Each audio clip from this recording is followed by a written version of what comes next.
thank you so much for agreeing to do this little interview with me today.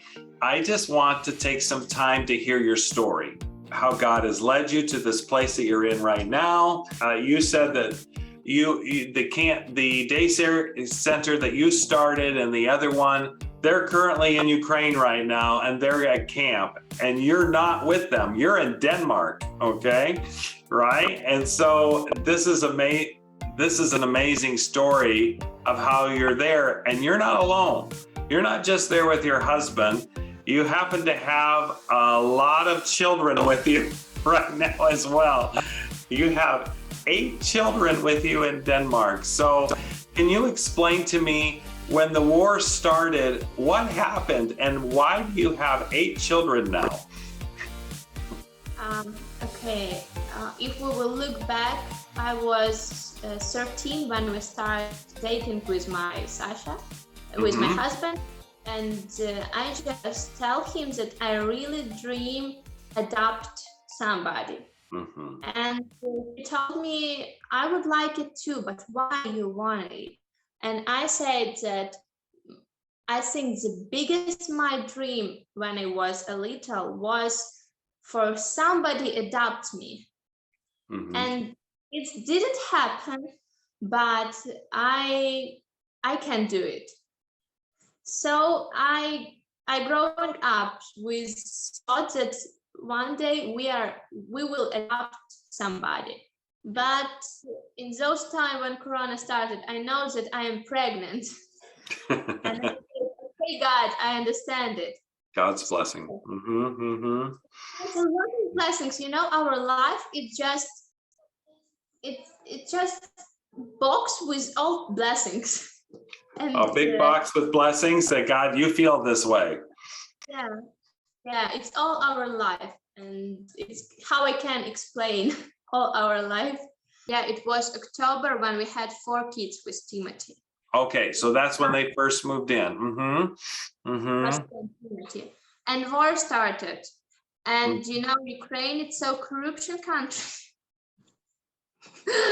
I can't say it's what kind of country? What? Corruption. Corruption. There is so much corruption in Ukraine. Yes, there was. Yes, there has been a problem with that in the past, especially. Yes. Yeah, it was the biggest problem because government, they must pay for people like we are, but they don't want to do it. So they didn't prepare all documents for Nastya, for our Oля and Melania, for 3 kids, because they must pay for 3 kids. They didn't want to do it, and they didn't prepare documents. And when war started, we would like go to another country, but we can't, because all our documents was not ready. We did all what we can, but government stopped it. And we just go to the director and say, we don't want to talking about money. We just want to be safe. Can you do something? And he say no. Because at this time, if I'm not mistaken, you lived in Lutsk, or around the edge of Lutsk, and there had been some rockets towards Lutsk. 8 rockets at February 24th. February 24th, that 8 rockets hit Lutsk, and that's where you were. You're close to the Polish border, of course. It's not far from Poland, but you had the 3 children without documents, and you felt the children were afraid, and you felt a real need to get out of the country. They cried a lot, and they asked me, Mommy, what we must to do if somebody will kill you? What we must to do with Timothy? You know, these questions was so horrible. They are. But yeah, we just go to our director and we say, maybe you can do something. Just, I don't know, not super official, but for we just going to another country. And he said, it was Friday, and he said, okay, maybe we will try to do something. I didn't promise you anything. I will call you in Wednesday, but maybe you would like take more kids in your family, because you know all boarding schools have bunkers. We don't know what to do with boarding schools because teachers going to another country and he's just staying, and they more afraid than you.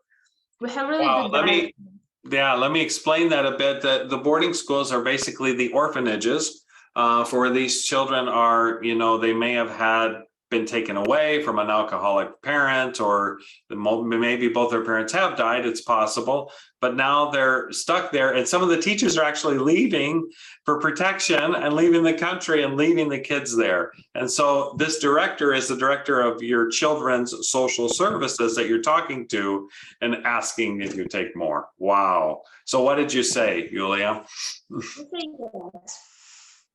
Of course, we just have a rule that we will never choose anybody, but if God will send somebody, we will everything say yes, because God, we just want to have kids from your hands. It's all.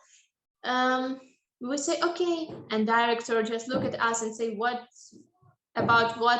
you want to say? We say, just choose somebody who you wanna. Not matter how many, not matter age, not matter sex, just who you want. Just who you want. Who you want, yeah. He called to us at Monday and says that he find 2 kids, it's one family, say yes, and in those days we go to the city and ask if they want to be with us. They say yes, and we back to home with them. It was 1st of March. And 1st of March. So now you have 6 children, right? At this point. Yeah. And those I told you that we talked in Friday, and he says that we will talking about it on Wednesday. And I just called to my grandfather and say, what do you think about it?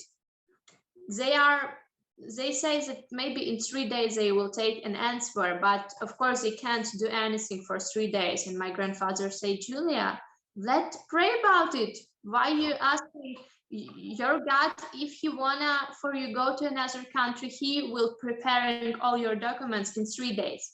I prayed with him by phone, but I know the answer. I know that we will stay in Ukraine because nobody can do documents for 3 days. Wow. But wow. And Tuesday, and it's true. We have the same experience. That's a miracle in Ukraine to get any documents in 3 days. So yeah. I understand. It was 9 months. Yeah. And it was, yeah. So he called me at Tuesday and say, all your documents is ready, but just one didn't. It will be ready tomorrow at morning. Great. I spoke to my grandfather with tears and say, can you imagine it? He said, I know the answer. I know that I know that it will possible. I don't know why you thought that it's impossible.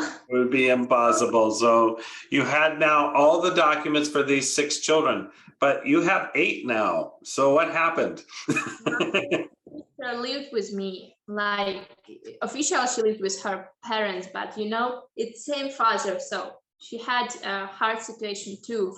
And I tell her that we must go, but I don't know what to do with you. I can't bring you with me. You're not my daughter. And she started crying and say, please do what you can to do. I don't want to stay with them. I really want to go with you. I'm afraid. War started, sirens. And I just started to calling to my father every few hours. He was drunk and it was hard, but in few days he say, okay, you can go. I will make all documents. We prayed a lot. And he said, I will make all documents for you, but please bring your brother with you too.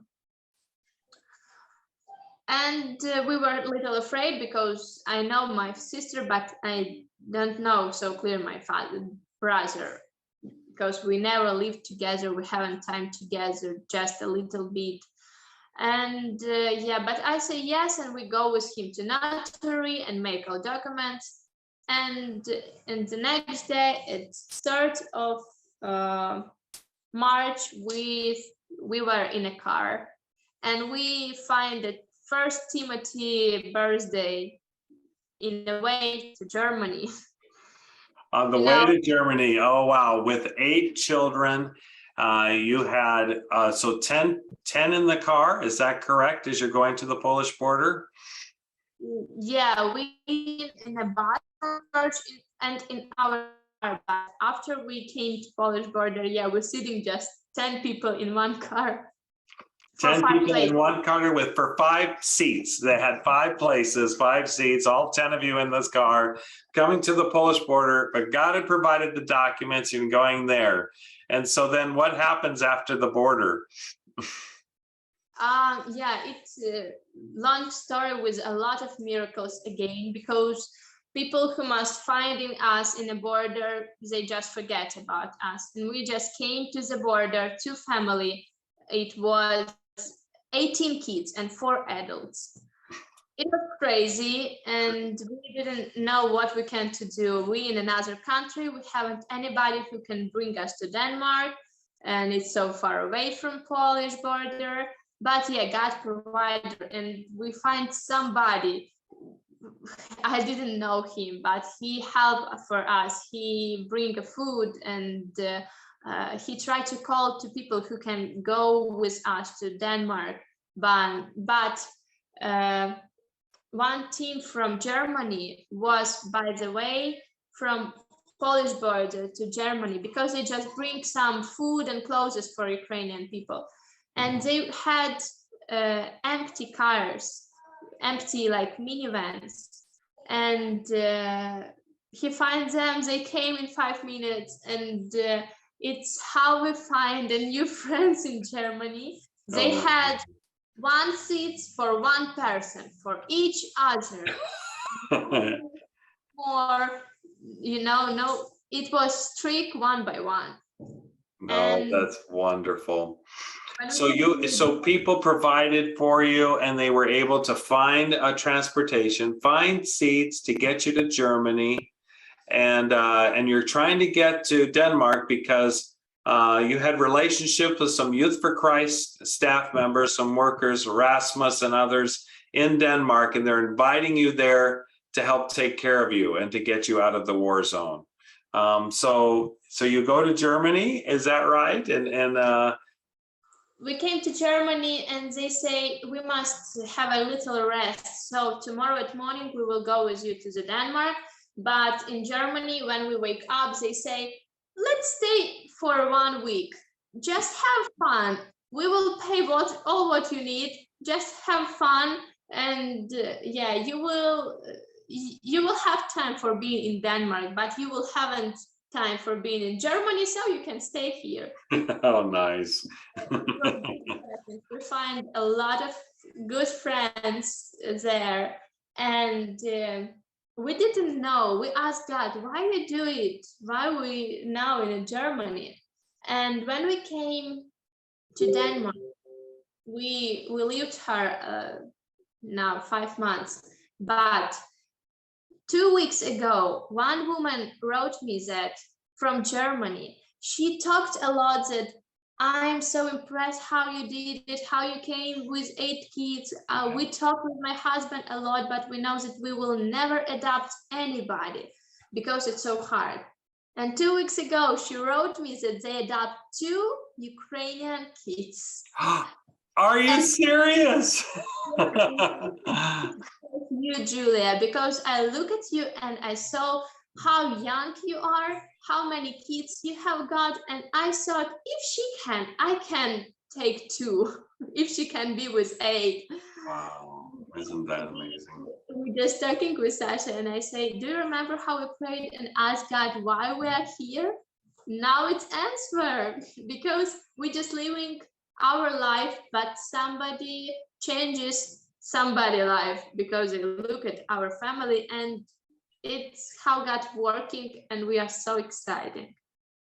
Oh, that is so exciting. You've been an example to someone else now that's reached out to help 2 other children from Ukraine as well. I am so thrilled for that. Now, I'd like to also ask you, you got to Denmark, and the body of Christ in Denmark, if I understand it right, has just really come around you, the believers there, and really tried to help you as much as possible, opened up their homes. What's your impression? How did the body of Christ help you in Denmark to where you are today? Yeah, of course, Erasmus family, he helped for us a lot, because they opened their house for us, and they just made for our family and for their family, and we just had our, like, not our but little space for our family. And yeah, it was 3 months how we can find a way, what we can to do next. Nobody didn't accept that we will be so long, but all documents in Denmark making longer than in Ukraine. So, we just 2 days ago had almost all our documents, but not all. And just 2 days ago, we stayed citizens of Denmark. Oh, you became citizens of Denmark? Yeah, for 2 years. For 2 years. Congratulations on that. Wow, I'm sure that's a very long story of being able how to get those documents and everything in place. But now that you're getting a little bit of more security, because now it's been 5 months, right? A little over 5 months? Yeah. A little over 5 months now. We just came to Rasmus's church, and we opened daycare center, of course. It's a third week when we came. And yeah, for Ukrainian kids. And we have got for today 26 kids. 26 kids in your day center there in his church. Yeah. That's incredible. And are you meeting once a week then after school with them?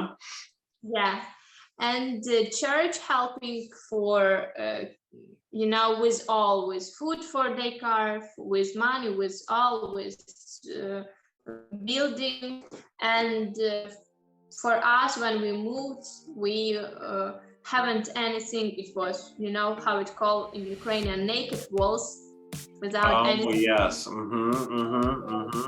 Somebody from church bring somebody tables, chairs, freezer, and yeah, we have got almost all what we need here. So it's how church helped. I'm going to bring Judy in also for this interview to have her just talk to Yulia just a little bit too. So thanks for joining me, Judy. Привет, Sasha. Привет, Sasha. Hi. Hi. Pretty much everything say hi. Hi. Yeah. Everyone say hi. Hello, everyone. Okay, now everybody say your name and age. Скажіть, кожен зараз свій вік, як вас звати? Я Сайна. Не данською, англійською. I am Саня. Саня. I'm 7. 7. Я. Добре. Можна сказати? My name is Oля. I'm Я не знаю, 13. 13. Ah, wow.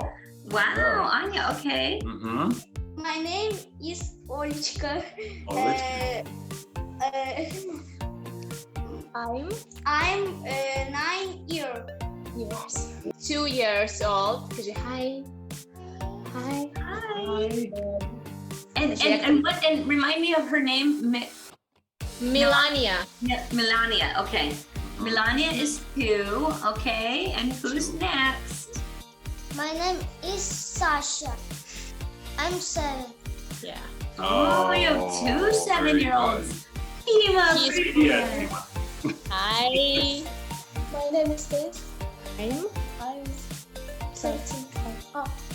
12. 12. And what is her name? What is your name, sweetie? Як тебе звати, повтори? Stacy. Stacy. It's Nastya, but we just changed because we have Stacy. 2. So, yeah. Nastya is Nastya and Stacy. Stacy, got it. Okay, Stacy is 12. And My name Nastya, me 13. 13. Wow. 2 That's 13-year-olds. Hello, My Sasha. How old are you, Sasha? I'm 31. 31. 31. 31 The now. father Wow. of 8. and I'm Julia. And you are? You are 22. 22 now, Because Yulia. you just had your birthday. Yeah. Happy And we were birthday. supposed to be with you on your birthday. Sorry. Yeah, I'm so sad about it. Oh, sad. Oh, that was fun, Yulia, seeing all of them. It was great Yulia, to see you them. are less than 10 years older than your oldest girls. 22 to 13. 13, yeah. She's got two 13-year-olds. Yeah. Yeah, we have 3 teenagers, and it's 12, 13, 13, and it's all girls. So yeah, it's Oh, girls too, yes. Yeah, Yulia, where are you? You're not at Rasmus's house now. no, it's an apartment from government. So they find it for us, and we lived here from June 26th. Wow. Mhm. Oh, you're probably so glad to have your own place. Of course, we're so glad. And it's so tiny, it's just 90 square meters. For 10 people, it's not super No. No, it's still small. Mhm. small, yeah. But of course, we are so exciting that we have our own space, and it's a basement. So we just we can't, neighbors will not so angry. You're under people, not over people. Yeah. Oh, that's so great. Oh, that's great to hear. And how are you adjusting to being a family of 10? It sounds more hard than it is, and it's so funny. It's everything. You must have attention for all of them, because they need you in one time, all 8 or 9 Yes. sometimes. Mhm. Or 9 sometimes. Or 9 sometimes. And you just learning a lot of stuffs, but it's really cool. I like it. And Yulia, do you struggle a lot with discipline things, or not that much, or? Yeah, when you have 8 kids, you must have a lot of rules. Yes, Yeah. that's so true. Yeah, it can be so hard. So we have a lot of rules, but it's good for kids. And we everything says that our frame's so big, we are so strict, our rules so strict, but frames, so they can do a lot of stuff, but what they can't, they really can't. Yeah. Yeah. So they have freedom, but at the same time, but you have structure. You really have, they know what they cannot do. Yeah. Oh, Yulia, I'm You do so well. proud of you, honey. And our little Olichka, she's 9. She last time when we jumping on the rain outside, it was strong rain, and we just jumped, and she just hugged me and said, "Mommy, how I'm exciting that you are teenager." Oh, Yulia. They just start laughing, and she said, "No, it's not that you are teenager, but you are like teenager, and I really, really like you. You are the best mommy." Oh, that is so sweet. Mandy was born 2 days after my 23rd birthday, and Mike is 2 months younger than me. So So when we're 22, we're having our first child, and Yulia has 8. 8. And my heart just and we were young parents, Yulia. We didn't wait, we were young parents. Me too. Yeah, you too. You too. Their school, because we started living so far away from last school, and I just gone and asked about director if I can talking with her, and when I came, We talked maybe 5 minutes, and when she asked me something about kids, I just say that, but we have 6 kids who must going to school. She was at shock around 30 minutes. She just can't talking, and she say, you know, when I saw you first time, I saw that you came to our school for be a student. Oh, yes. Wow. With kids. But you are bringing your children to start school. And that will be a great help. Yeah, she said, which grade you? I thought, which grade you are, 10th or 11th? That's right. Try mama of Try 8 mother of 8 kids. children. What is one thing that you can think about especially that God has taught you these last 5 months? How he touched me, I think when you can't change anything, you can't back to Ukraine. We ask him a lot if we can, but he strict answer no. No. When you can't do anything, you can't change anything. You just see how little you are and that you are just nothing, but God, everything, every single day care about you, and every single day he just caring about your kids. Yesterday when we walked with Sasha, I prayed and was thankful that nobody from our family didn't go to the hospital for these 5 months, didn't be was broken something. When you have 8 kids, it can happen every day, but Oh, certainly it could. And we're just so thankful that God caring about us in all the ways, because we have all what we need, everything, and more than we ask, everything. So Wow. yeah, it's What? such every day for this 5 months.